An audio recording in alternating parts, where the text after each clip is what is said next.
Queen is back! Ngayon, magluluto tayo ng ginisang kalabasa na may sahog na tuyo galing Bicol, Albay.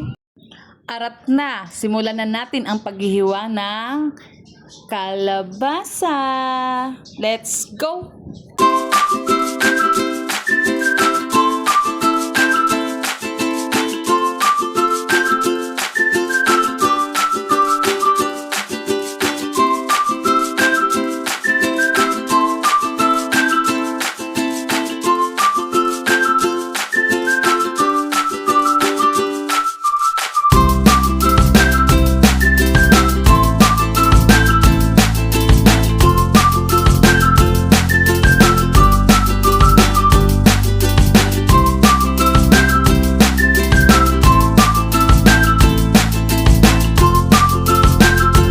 Ngayon, painitin natin ang kawali.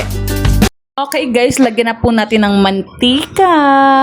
Pagkatapos painitin ng mantika ay ginisa ko na ang bawang at sibuyas. Ayan, gisa-gisa si ate girl.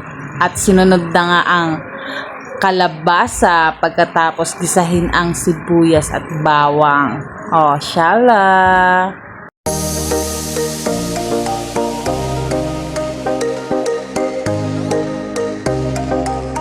Yan, gisayin natin ang kalabasa, tapos lagyan na rin natin ng magic sarap para lalong sumarap. Pagkatapos gisahin ay lalagyan ko na to ng nalaglag yung magic sarap sa may ano. Okay lang yan, kasama talaga yan sa pagluluto. At nilagyan ko na nga ng tuyo yan guys. Yan, gisa-gisa na yan para lalong sumarap, lumasa yung tuyo. Yan, gisa-gisa si auntie girl. At nilagyan ko nga ulit ng magic sarap, parang kulang yata sa sarap tong niluluto ko. Yan, nilagyan ko ulit, dinagdagan ko. Tapos nilagyan natin ng konting tubig para masabaw-sabaw siya. Nice one!